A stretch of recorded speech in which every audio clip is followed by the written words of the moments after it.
Bismillahirrahmanirrahim. Assalamualaikum warahmatullahi wabarakatuh. Waalaikumsalam warahmatullahi wabarakatuh. Alhamdulillahirabbil alamin. Shalatu wassalamu ala asyrafil anbiya'i wal mursalin nabiyyina Muhammadin wa ala alihi wa ashabihi ajma'in.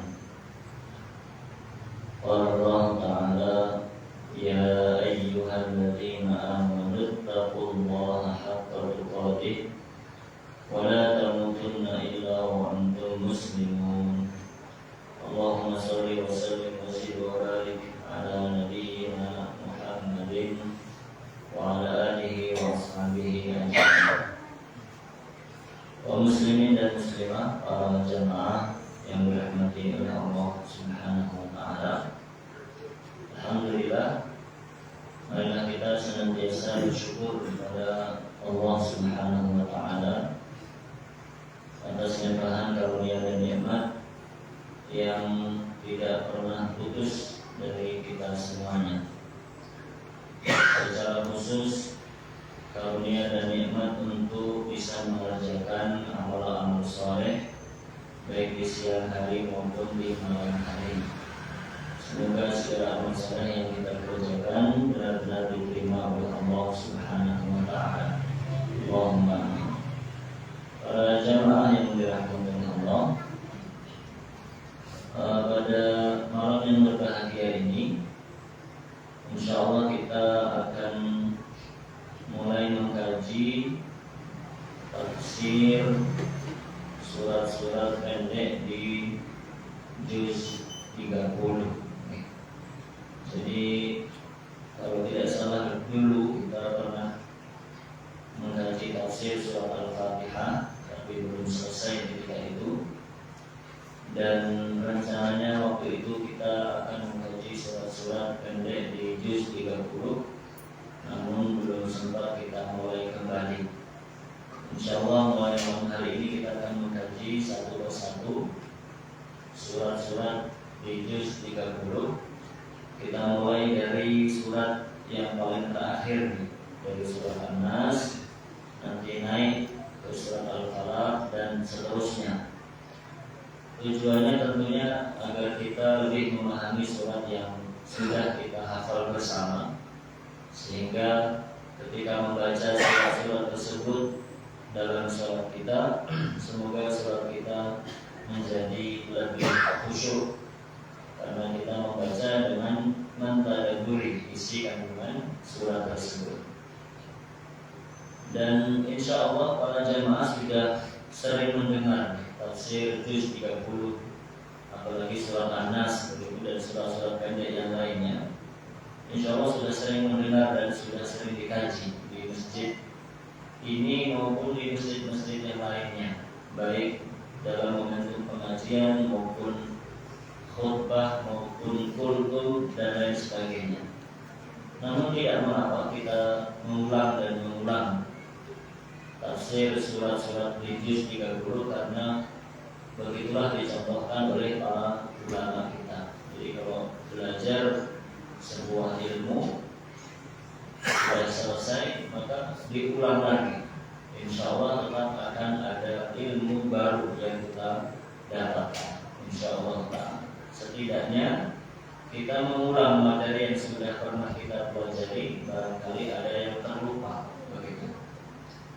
Malam hari ini kita baca dulu surat An-Nas. Nanti jika masih ada waktu kita baca pula tafsir surat Al-Falaq insyaallah ta'ala. Kita baca bersama-sama terlebih dahulu. A'udzu billahi minasy syaithanir rajim.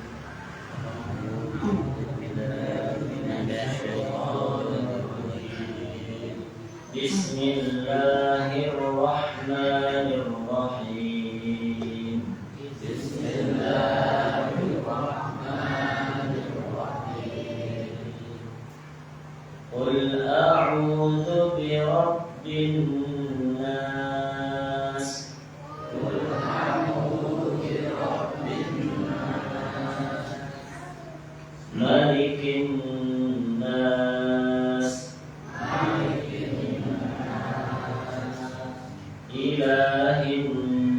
الناس من شر الوسواس الخناس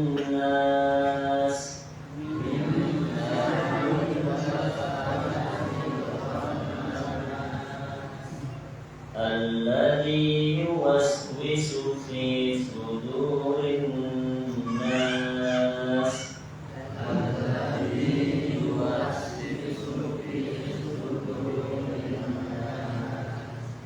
من الجنة والناس.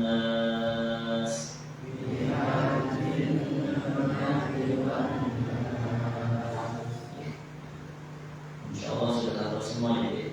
Insyaallah. Ini termasuk surat andalan sering kita baca. Ayat yang pertama Allah berfirman, "Qul a'udzu birabbin nas."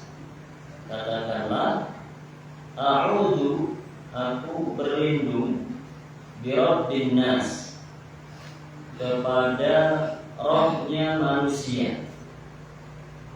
Awal ayat Allah berfirman, "Qul." Artinya katakanlah. Maksud ayat seperti ini, para jemaah yang dirahmati oleh Allah, ketika Allah memerintahkan katakanlah, itu maksudnya Rasulullah SAW diperintahkan untuk membaca doa dan surat yang diajarkan oleh Allah. Kemudian beliau juga diperintahkan untuk mengajarkannya kepada umatnya. Maka kita sebagai umat beliau mengikuti dan melaksanakan perintah ini. Qul, kita mengatakan, kita membaca doa. Apa doa yang kita baca? A'udzu, aku mohon perlindungan birabbin nas, kepada Rabbnya manusia. Rabb itu salah satu nama Allah. Jadi Allah kan punya nama yang banyak jumlahnya, yang disebutkan dalam Quran dan hadis ada 99, namanya Asmaul Husna. Tapi sebenarnya nama Allah itu lebih banyak dari itu. Yang 99 itu hanya disebutkan dalam Quran dan hadis. Selain itu masih banyak lagi nama Allah. Di antara nama Allah itu adalah Rabb. Biasanya Rabb diterjemahkan dalam Al-Quran terjemah Tuhan, begitu. A'udzu birabbin nas, aku berlindung kepada Tuhannya manusia. Tapi menurut sebagian ulama Indonesia maksud saya, mengatakan bahwa sebenarnya Rabb itu kalau diterjemahkan dengan Tuhan, ya sudah betul sebenarnya, hanya saja tidak 100% sepadan begitu. Karena makna Rabb itu sangat luas sekali, sedangkan makna Tuhan itu tidak seluas makna Rabb. Tapi tidak apa-apa, Rabb diterjemahkan dengan Tuhan. Tapi lebih tepat lagi, kalau kita lihat Quran terjemah yang terbitan terbaru, terbitan akhir-akhir ini, biasanya Rabb tetap ditulis Rabb begitu. Aku berlindung dengan Rabbnya manusia. Kenapa tetap ditulis Rabb begitu, tidak ditulis Tuhan? Karena tadi makna Rabb itu sangat luas, tidak sebatas Tuhan. Maksudnya lagi, karena makna Rabb itu para jamaah dirahmati Allah, kalau dilihat di buku-buku akidah itu, Rabb itu artinya pertama zat yang menciptakan. Rabb itu makna pertama, dia adalah zat yang menciptakan. Yang kedua, Rabb itu artinya zat yang menguasai. Kalau Rabbnya manusia berarti zat yang menguasai umat manusia. Kemudian yang ketiga, Rabb itu artinya zat yang mengatur. Zat yang mengatur seluruh umat manusia. Itulah makna Rabb. Dia itu adalah zat yang menciptakan manusia, zat yang menguasai manusia, dan zat yang mengatur seluruh umat manusia. Maknanya sangat luas. Dan itulah maha luasnya kekuasaan Allah Subhanahu wa ta'ala. Maka Karena Allah memiliki kekuasaan yang begitu luas, hanya Allah lah yang berhak untuk kita sembah. Hanya Allah yang berhak untuk kita ibadahi. Selain Allah itu tidak ada yang kekuasaannya seperti Allah tadi, menciptakan, menguasai dan mengatur, tidak ada. Makanya kita apapun keinginan kita mintanya kepada Allah, jangan pernah minta kepada selain Allah. Karena selain Allah itu tidak ada yang menciptakan kita, dan tidak ada yang menciptakan kita selain Allah. Hanya Allah yang menciptakan kita. Bagaimana benar para jemaah? Terus yang menciptakan kita hanya Allah. Kemudian yang menguasai alam semesta ini, termasuk menguasai diri kita, itu hanya Allah saja. Selain Allah itu tidak ada yang menguasai kita, dan hanya Allah yang bisa mengatur kehidupan kita. Selain Allah tidak ada yang bisa mengatur kehidupan kita, baik mengatur ekonomi kita, mengatur kesehatan kita, mengatur keluarga atau rumah tangga kita. Semuanya itu yang mengatur adalah Allah Subhanahu wa Ta'ala. Karena Allah begitu kuasa, maka kita hanya beribadah kepada Allah saja. Tidak boleh ibadah kepada selain Allah. Kenapa harus ibadah kepada selain Allah? Kenapa harus doa dan minta-minta kepada selain Allah? Padahal mereka tidak bisa menciptakan, tidak bisa mengatur, tidak menguasai kita sama sekali. Begitu. Kemudian ayat yang kedua, Malikin Nas. Malik itu atau disebut raja, rajanya manusia. Malikin Nas berarti rajanya manusia. Kalau dalam surat An-Nas ini mimnya pendek, Malikin Nas. Kalau dalam surat Al-Fatihah mimnya panjang, Maliki Yaumiddin, begitu kan ya? Tapi artinya sama. Baik Malik yang ada dalam surat An-Nas yang mimnya pendek, atau mimnya yang panjang dalam surat Al-Fatihah, Maliki Yaumiddin, artinya sama-sama raja atau sama-sama penguasa. Kalau mau dijelaskan lagi sebenarnya ada bedanya, tapi secara umum sama, begitu saja. Malikin Nas, rajanya manusia. Kemudian yang ketiga, Ilahin Nas, sembahannya manusia. Ilahin Nas, Allah lah sembahannya manusia. Allah menegaskan lagi setelah Allah sebutkan bahwa Dia itu adalah Rabb-nya manusia, pencipta, penguasa dan yang mengatur kehidupan manusia. Allah itu rajanya manusia. Allah tekankan Allah lah Tuhannya manusia, Allah lah sembahannya manusia. Allah menekankan karena Allah begitu kuasa, maka Allah satu-satunya zat yang berhak untuk kita sembah dan kita ibadahi. Jadi para jemaah dirahmati Allah, kalau kita lihat pola surat An-Nas, pola ayat-ayat dalam surat An-Nas itu, kita baru saja melihat ternyata Allah itu menyebutkan banyak nama dan sifat-sifatnya. Ayat pertama Allah mengatakan Allah itu Rabb. Ayat kedua Allah mengatakan Allah itu Malik. Ayat ketiga Allah mengatakan Allah itu Ilah.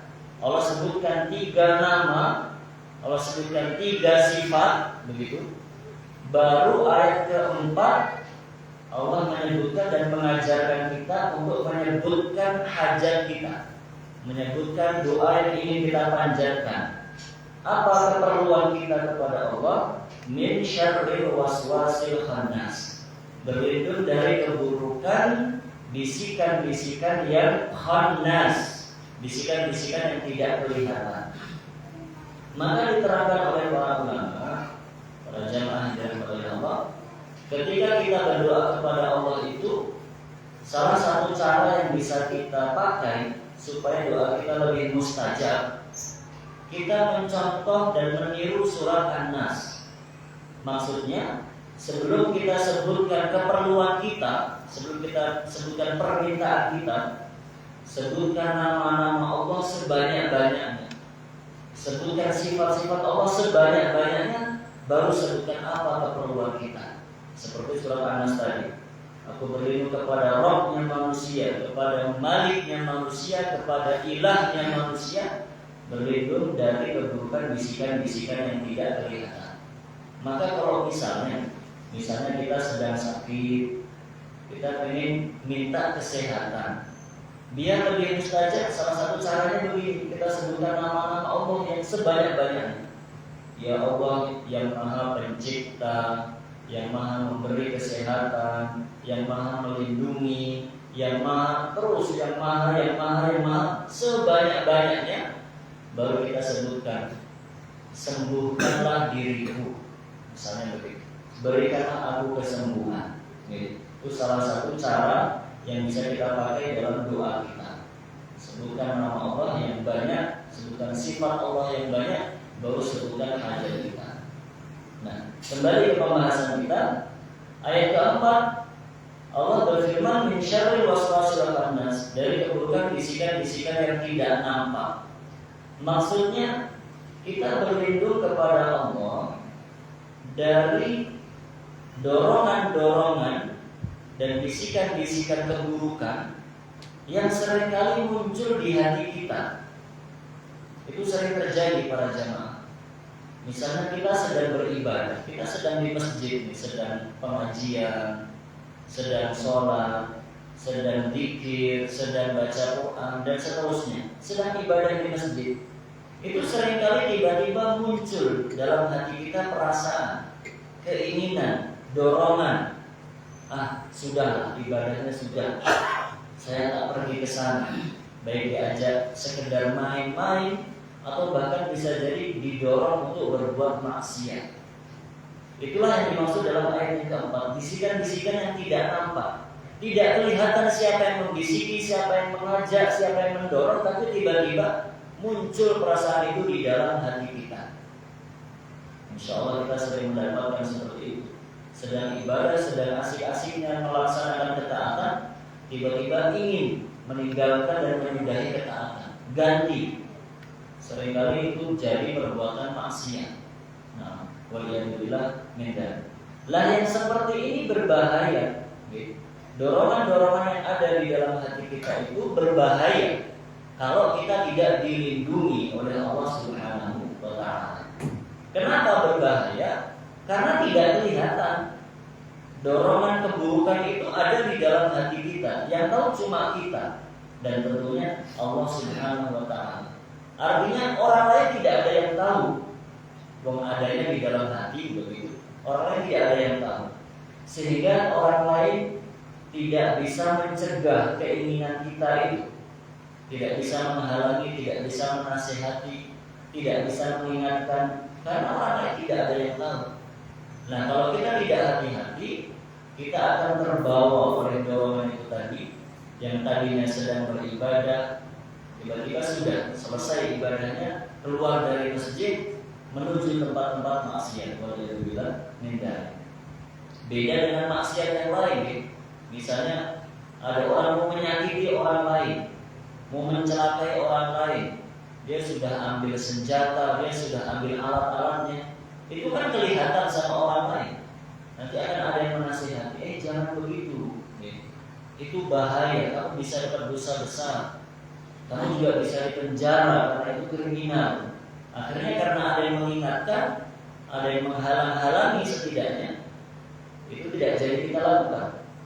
Tapi kalau dorongan yang ada di dalam hati tidak kelihatan, kalau kita tidak dilindungi oleh Allah, kita bisa terjerumus dalam perbuatan dosa dan maksiat. Waliyadzubillah. Maka saking berbahayanya dorongan-dorongan yang seperti itu, kita sampai diperintahkan untuk minta perlindungan kepada Allah Subhanahu wa Ta'ala. Berlindung kepada Rabbnya manusia, berlindung kepada rajanya manusia, berlindung kepada sembahannya manusia, berlindung agar dijauhkan dari godaan-godaan dan bisikan-bisikan yang tidak kelihatan itu tadi. Ayat yang kelima, alladzi yuwaswisu fi sudurin nas, yang membisikkan di dalam dada-dadanya manusia. Yang bisikan-bisikan itu seringkali muncul di dalam hatinya manusia. Seperti saya sampaikan tadi, tiba-tiba muncul begitu saja keinginan-keinginan tersebut. Minal jinnati wan nas, baik bisikan itu dari golongan jin, maksudnya setan, wan nas, maupun bisikan-bisikan dari golongan manusia. Ini menunjukkan bahwa jin, setan, iblis itu bisa menjerumuskan kita, dan ini kita sudah tahu semuanya. Tapi seringkali kita tetap terbawa dan tergoda oleh jin. Lah jin itu disebutkan dalam ayat yang lain, dia akan terus datang, dia akan terus menggoda, membisiki, merayu dari arah mana saja. Ayatnya kan begitu, dari depan, dari belakang, dari kanan, dari kiri, semuanya akan dicoba oleh jin sampai berhasil. Nah, kita berlindung kepada Allah agar dilindungi dari godaan-godaan jin, godaan-godaan setan. Karena godaan-godaan begitu memikat, kan begitu. Pernah kita bahas kalau tidak salah, kalau nggak bisa diajak syirik, diajak bid'ah. Kalau nggak bisa diajak bid'ah, diajak melakukan dosa besar. Kalau nggak dosa besar, diajak melakukan dosa kecil. Kalau nggak dosa kecil, diajak untuk melakukan perbuatan-perbuatan yang mubah, perbuatan halal, tapi melalaikan dari ibadah. Olahraga, bisa olahraga itu bagus, boleh. Tapi kalau sampai melupakan sholat, melupakan kewajiban yang lain, kan jadi maksiat. Nah, itu salah satu godaan setan. Ayo olahraga, ayo piknik, ayo seterusnya, ayo jajan, ayo makan-makan, minum-minum, semuanya mubah. Tapi dibuat supaya kegiatan mubah itu melalaikan dari ibadah. Itu juga godaan setan.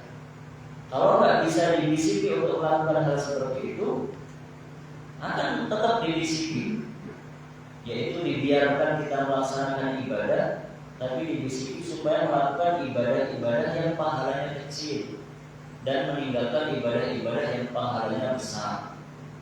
Itu salah satu godaan jin, godaan setan. Begitu pula ada godaan-godaan yang datang dari golongan umat manusia, dari teman kita sendiri, dari suami istri kita sendiri, dari anak-anak kita sendiri, dari teman-teman, dari tetangga dan seterusnya. Manusia-manusia itu juga bisa membisikkan hal-hal buruk kepada kita. Kadang-kadang bisikan itu secara langsung, terang-terangan. Ada orang mengajak kita bermaksiat terang-terangan, kadang-kadang begitu. Langsung, Mas, Mbak, ayo kita ke sana. Di sana ada acara ini. Jelas-jelas itu acara maksiat. Ngapain di masjid? Ngapain sholat jamaah? Ayo kita ke sana. Di sana ada acara senang-senang, hura-hura. Maksiat. Itu terang-terangan. Tapi kadang-kadang tidak terang-terangan, bahkan tidak kita sadari. Misalnya kita mau ke masjid tadi, kita mau pergi ke masjid, mau sholat berjamaah, ketemulah dengan orang itu. Orang itu tidak mengajak kita ayo pergi ke sana, tapi dia cuma cerita saja. Dia cuma cerita. Di sana itu ada acara. Di sana bisa berbuat ini, bisa beli ini, bisa beli itu dan seterusnya. Dia menceritakan maksiat-maksiat yang menggoda yang ada di sana. Kemudian dia pergi, dia tidak ngajak, dia cuma cerita saja. Tapi karena cerita itu kita dengar, kita fahami, masuk ke dalam hati kita, kita tetap pergi ke masjid, tapi nanti sepanjang kita berada di masjid kepikiran terus. Akhirnya ketika sudah bosan di masjid, capek di masjid, ingat tadi di sana katanya ada acara ini. Akhirnya kita pun berangkat ke sana. Bisikan-bisikan yang tidak kita sadari, yang seperti itu bisa menjerumuskan kita dalam perbuatan maksiat kepada Allah. Lah kita berlindung kepada Allah Subhanahu wa taala dari semua bisikan-bisikan tersebut. Dan yang seperti ini sangat berbahaya, makanya kita diajarkan untuk membaca surat An-Nas dan surat Al-Falaq dan surat Al-Ikhlas. 3 surat kita disunahkan untuk sering-sering membaca. Karena maknanya begitu luar biasa seperti tadi. Zikir setelah sholat, di antara zikir yang kita baca adalah surat Al-Falaq, An-Nas dan Al-Ikhlas, kan begitu. Kemudian zikir pagi dan petang juga kita baca surat-surat itu. Kemudian ketika sebelum tidur menjelang tidur juga kita baca zikir-zikir, di antaranya membaca 3 surat tersebut. Yaitu tafsir surat An-Nas. Kita baca secara ringkas saja. Kita lanjutkan sekarang, masih banyak waktu alhamdulillah. Surat Al-Falaq. Saya baca diikuti lagi seperti tadi. A'udzu billahi minasy syaithanir rajim. A'udzu billahi minasy syaithanir rajim. Bismillahirrahmanirrahim.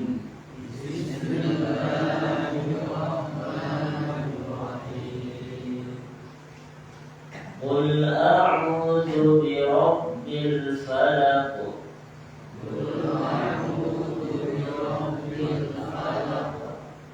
Min syarri ma khalaq.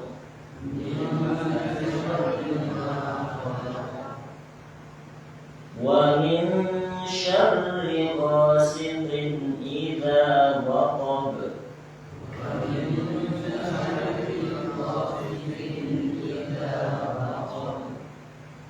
Wa min syarri naffatsati fil 'uqad.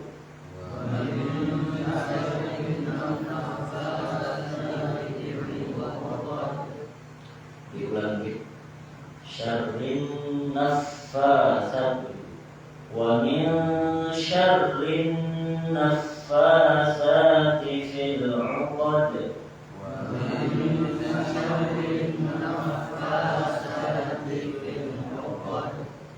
Wa min syarri hasidin idza hasad.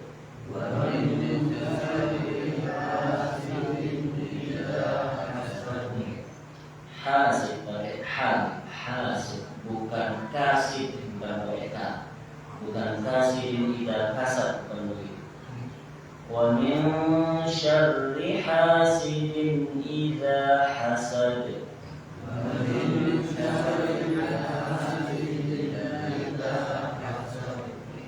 Alhamdulillah. Ayat pertama, Qul a'udzu birabbil falaq. Qul, katakanlah wahai Muhammad, bacalah, ajarkanlah, begitu. A'udzu, aku berlindung, birabbi, kepada Rabbnya, al-falaq. Al-falaq itu waktu subuh. Al-falaq waktu subuh, waktu pagi. Jadi ayat pertama ini diawali dengan Qul, sama seperti surat An-Nas tadi. Katakanlah. Kemudian juga isinya sama. Ayat pertama yaitu minta perlindungan. Surat An-Nas minta perlindungan, surat Al-Falaq pun kita mohon perlindungan, penjagaan dari Allah Subhanahu wa taala. Kita menyebutkan nama Allah yang sama, Rabb. Artinya seperti tadi, yaitu yang menciptakan, kemudian yang menguasai dan yang mengatur seluruh kehidupan makhluknya. Rabbil falaq, aku berlindung kepada Tuhannya Falaq, yang menguasai waktu subuh. Allah itu pencipta seluruh waktu, baik siang, malam, pagi, sore, itu semuanya yang menciptakan adalah Allah. Tapi kenapa disebutkan waktu subuh, waktu pagi secara khusus dalam ayat ini? Itu untuk menunjukkan bahwa waktu pagi itu adalah waktu yang istimewa. Waktu pagi itu waktu yang istimewa, baik secara duniawi maupun secara ukhrawi, secara amalan-amalan akhirat. Makanya kan amal-amal soleh yang dikerjakan pada waktu pagi itu pahalanya besar. Sholat subuh kita lakukan di awal pagi hari. Disebutkan dalam hadis, man shallal bardain dakhala jannah. Yang sholat pada dua waktu dingin, dia akan masuk surga. Sholat dua waktu dingin maksudnya adalah sholat subuh dan sholat isya. Sholat subuh itu salah satu kunci surga, masya Allah. Bahkan amal-amal sunnah sunnahnya juga istimewa. Sholat sunnah sebelum subuh, kan begitu. Sholat 2 rakaat sebelum subuh atau biasa disebut sholat sunnah fajar, begitu. Itu kan disebutkan dalam hadis lebih baik dari dunia seisinya. Cuma sholat 2 rakaat sebelum subuh. Itu dari segi amal soleh menunjukkan waktu pagi itu istimewa. Dari segi duniawi juga begitu para jamaah. Waktu pagi itu istimewa. Kan kalau kita bangun pagi-pagi sebelum subuh, itu kan badan terasa sehat, fit, kuat begitu, semangat begitu. Kecuali kalau malamnya tidak tidur, malamnya begadang, itu beda. Bangun-bangun pasti ngantuk. Tapi kalau malamnya istirahat, bangun subuh itu semangat, kuat begitu, fit. Kalau badan sudah sehat seperti itu, kita mau mengerjakan apa saja bisa, insya Allah. Mau ibadah bisa, mau langsung berangkat ke sawah bisa, semangat. Mau yang dagang di pasar berangkat ke pasar juga bisa. Semakin pagi, insya Allah rezekinya semakin banyak, dan biasanya begitu. Kalau berdagang di pasar, kalau kesiangan ya sudah tidak ada pembeli, sudah pulang semua yang pembeli, kan begitu. Jadi waktu pagi itu istimewa, baik secara hitungan duniawi maupun ukhrawi. Oleh karena itu disebutkan secara khusus dalam ayat pertama surat Al-Falaq ini. Kemudian ayat yang kedua, min syarri ma khalaq, dari keburukan seluruh makhluknya Allah, dari seluruh makhluk yang Allah ciptakan. Ini doa yang sangat luar biasa para jemaah. Kita berlindung kepada Allah dari keburukan seluruh makhluk. Kalau diijabahi oleh Allah, hidup kita selamat, aman, sentosa, tidak ada mara bahaya sama sekali. Karena kita berlindung dari keburukan seluruh makhluk. Baik makhluk itu berupa makhluk halus, maksudnya godaan-godaan jin begitu.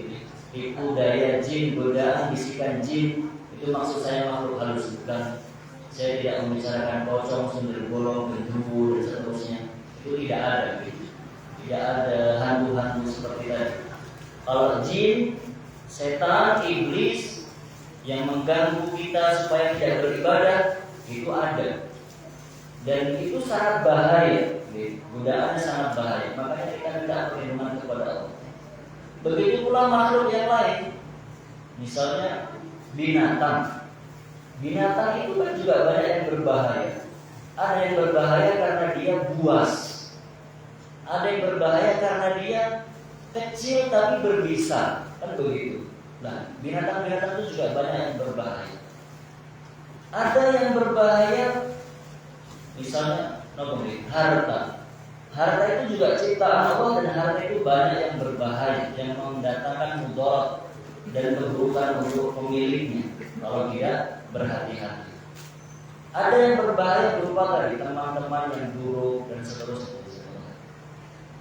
Bahkan kata Syekh Utsaimin dalam tafsir ayat yang kedua ini, ketika kita berdoa kepada Allah, lindungilah dari keburukan seluruh makhluk, termasuk di situ kita sedang berlindung dari keburukan hawa nafsu kita sendiri. Masya Allah. Karena hawa nafsu kita juga ciptaannya Allah, dan seringkali kita itu bermaksiat karena dorongan hawa nafsu kita sendiri. Tidak ada yang ngajak, orang lain tidak ada yang ngajak, tidak ada yang ngajari. Setan juga tidak membisiki. Tapi kita bermaksiat. Kita bermaksiat karena hawa nafsu kita sendiri. Oh, sakit.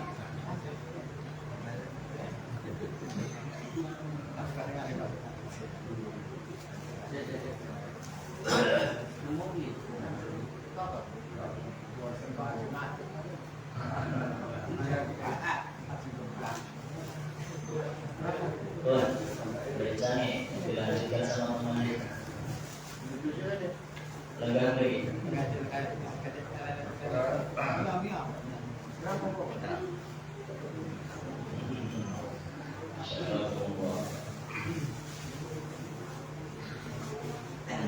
Kita lanjutkan lagi. Baik. Ayat yang kedua, kita mohon perlindungan semuanya, baik jin, baik manusia, baik hewan, bahkan keburukan diri kita sendiri. Karena kita punya hawa nafsu yang sering mengajak menuju keburukan. Ayat yang ketiga, wa min syarril ghasiqin idza waqab.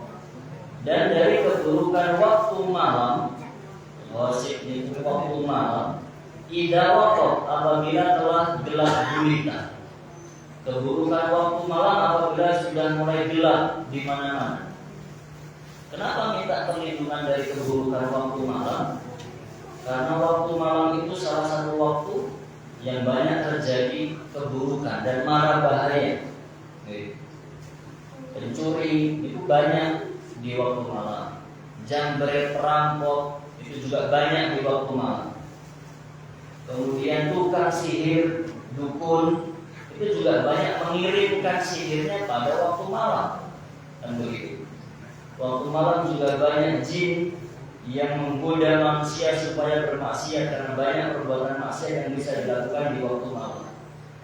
Begitu pula binatang-binatang tadi yang berbisa tadi, banyak yang keluar di waktu malam dan seterusnya. Karena begitu banyak keburukan yang terjadi pada malam hari, maka kita berlindung kepada Allah dari keburukan-keburukan tersebut. Ayat yang keempat, wa min syarrin naffatsati fil 'uqad. Dan dari keburukan wanita-wanita tukang sihir, naffatsat, wanita-wanita tukang sihir yang meniup pada uqad. Uqad kalau di Quran terjemah biasanya dituliskan buhul-buhul, meniup pada buhul-buhul. Buhul itu tali kan tukang sihir begitu biasanya. Ketika ingin menyantet, mengirim santet misalnya, kalau tidak pakai boneka, dia biasanya pakai tali. Jadi ada mantra-mantra yang ditulis, ada sihir-sihir, ada doa-doa yang ditulis, kemudian dibungkus di tali. Itu cara menalinya ada caranya. Cara menalinya begini, kainnya harus kain ini, sebelah mana yang ditali, yang diikat, itu ada caranya. Nah, kita berlindung kepada Allah dari keburukan tukang sihir. Kenapa kita berlindung dari keburukan tukang sihir? Karena sihir itu sangat berbahaya. Jadi para jamaah yang dirahmati oleh Allah, sihir itu benar-benar ada. Jadi ada ilmu yang namanya ilmu sihir. Ada kekuatan yang namanya kekuatan sihir, itu benar-benar ada. Apa buktinya kalau sihir itu ada? Buktinya ayat ini. Kita diperintahkan oleh Allah minta perlindungan dari bahayanya tukang sihir. Seandainya sihir itu tidak ada, tidak mungkin kita diperintahkan minta perlindungan kepada Allah Subhanahu wa Ta'ala. Kan begitu. Karena kalau sihir tidak ada, kemudian kita minta perlindungan, berarti itu sia-sia. Maksud minta perlindungan dari sesuatu yang tidak ada. Dan itu tidak mungkin, kita tidak mungkin diperintahkan oleh Allah melakukan perbuatan yang sia-sia. Jadi dengan membaca ayat ini, pertama, kita meyakini sihir itu benar-benar ada. Bukan hanya cerita, bukan hanya dongeng, bukan hanya khayalan, bukan. Benar-benar ada yang namanya sihir. Yang kedua, dengan membaca ayat ini kita bisa memahami berarti sihir itu bisa mengenai siapa saja. Kita semuanya bisa terkena sihir. Buktinya Rasulullah SAW saja pernah terkena sihir, kan begitu. Beliau pernah kena sihir, tapi sembuh setelah diruqyah oleh Jibril alaihissalam. Kalau beliau saja bisa kena sihir, apalagi selain beliau, kita yang imannya lemah, misalnya yang takwanya rendah, sangat mungkin untuk terkena sihir. Begitu.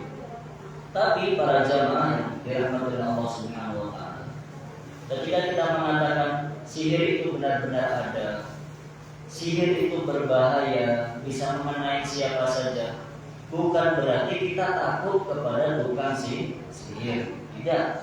Jadi dibedakan. Kita yakin, percaya ada yang namanya kekuatan sihir. Tapi satu sisi kita tidak boleh takut kepada tukang sihir. Kenapa kita tidak takut? Karena kita punya pelindung yang maha kuat, yaitu Allah Subhanahu wa Ta'ala. Jadi satu sisi kita nggak boleh terlalu sembrono begitu, nggak boleh terlalu pede, percaya diri, nggak boleh mengatakan saya nggak mungkin kena sihir, saya nggak mungkin disantet, saya nggak mungkin dan seterusnya. Kenapa nggak mungkin? Karena saya setiap hari sholat, saya setiap hari baca Quran, saya setiap hari zikir, nggak mungkin saya bisa kena sihir. Kita nggak boleh sembrono seperti itu, karena siapapun bisa terkena sihir. Satu sisi kita tidak boleh begitu, tapi sisi lain kita tidak boleh takut kepada tukang sihir.